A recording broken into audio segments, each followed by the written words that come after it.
검찰이 기소 후에 재판에서 증인으로 예정돼 있는 참고인을 불러 받은 피고인에게 불리한 진술 조서는 증거로 인정할 수 없다는 대법원 판결이 나왔습니다. 이 판결이 더 주목을 받는 건 조국 전 장관 부인 정경심 교수 재판부가 해당 대법원 판례를 직접 언급했기 때문입니다. 어떤 관련이 있는 걸까요? 앵커 브리핑입니다.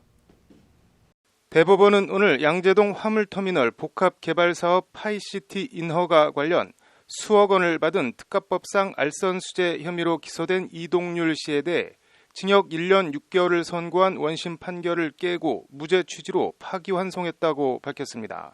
선고는 지난달 28일 대법원 3부 판결로 이뤄졌습니다. 이동률 씨는 이정배 전 파이시티 대표로부터 MB정부 시절 방통대군이라 불렸던 최시중 당시 방통위원장에 대한 인허가 청탁비용 명목으로 5억 5천만 원을 받은 혐의입니다. 이동률 씨는 최시중 전 방통위원장과 경북 포항 동향으로 중고등학교 후배입니다. 돈을 받은 시기는 2007년 8월에서 2008년 5월 사이 모두 6차례에 걸쳐 받았습니다. 재판에선 이동률 씨가 단순한 돈 전달자인지 독자 로비를 했는지 여부가 쟁점이 됐습니다. 1심은 이동률 씨에게 이 돈을 자유롭게 처분할 권한은 없었던 것으로 보인다며 이 씨를 단순 전달자로 판단해 알선수재 혐의에 대해 무죄를 선고했습니다. 이에 검사는 항소를 하며 항소 이유서에 이정배 전 대표를 증인으로 신청할 예정이라고 적었습니다.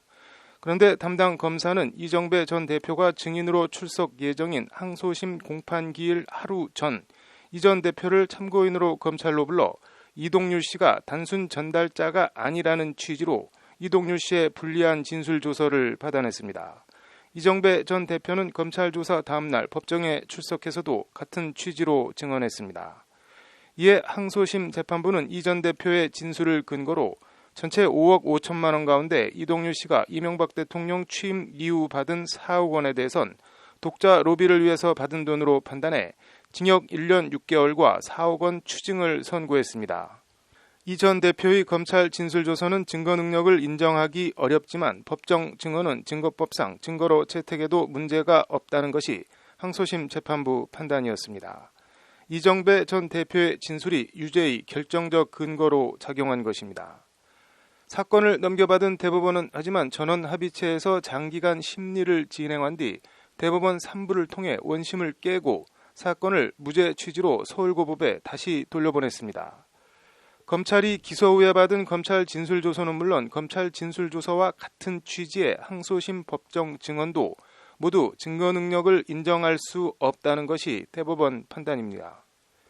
이 전 대표가 법정에서 진술하기 전 검찰 조사를 받고 진술조서가 작성되는 과정에 수사기관 영향을 받아 이 사건 공소사실에 맞추기 위해 진술을 변경했을 가능성을 배제하기 어렵다는 게 대법원 판단입니다.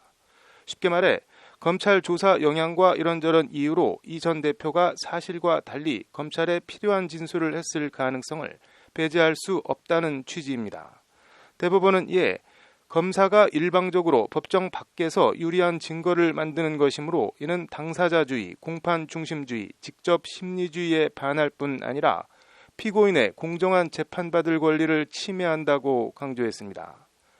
검찰이 일단 피의자를 기소하고 나면 법정 안에서 피고인과 대등한 위치에서 다퉈야지 법정 밖에서 유리한 증거를 만들어낼 수 없다는 점을 확고히 한 판결입니다.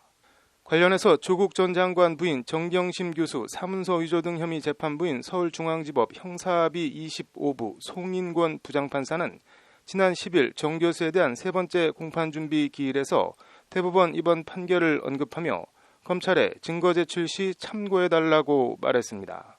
당시 송 부장판사는 수사기관의 권한을 이용해 일방적으로 유리한 증거를 만드는 것, 피고인의 공정한 재판을 받을 권리 등 판례 주요 부분을 직접 읽으며 판결 취지를 강조했습니다.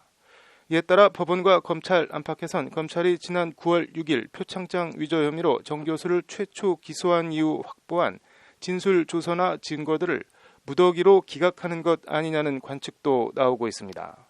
검찰은 이미 기소한 사문서 위조 혐의와 관련해 추가 증거를 수집한 것이 아니다며 별도의 추가 혐의를 수사하던 중 얻은 진술 등은 증거 능력에 문제가 없다는 의견을 재판부에 제출했다고 밝혔습니다. 대법원의 이번 판결은 공정한 재판을 받을 권리라는 측면에서 분명히 전향적인 판결입니다. 하지만 정경심 교수 재판과 얽히면서 다시 법원과 검찰의 힘겨루기로 비화하는 모양새도 연출되고 있습니다. 공정한 수사를 했는지, 공정한 재판을 하고 있는지, 검찰과 법원 모두 자신의 모습들을 겸허히 한번 돌아봤으면 합니다. 앵커 브리핑이었습니다.